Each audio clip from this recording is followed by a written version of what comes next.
Balik ako may rapper daw sa TikTok na naghahamon ng laban.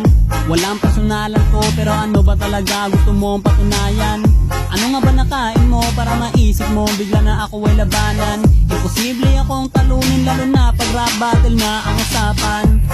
Pinakamalakas mang-chew dito sa Pinas. Bukod sa anis kintol, anli rin to mag-recall. Kaya di nyo ko kaya kahit pagtulungan pa ni Kapitan El sa mundo niya. Kayo'y mapapaluhod sa harapan ng tunay na rapper na hinamon mo ng battle sa paligsahan ng rap. Pagkatalo mo'y masaklap, ngayon matutong kumilala, di may kukumpara. Sarap mong parang misa, ganto mag-rap ang Pinoy.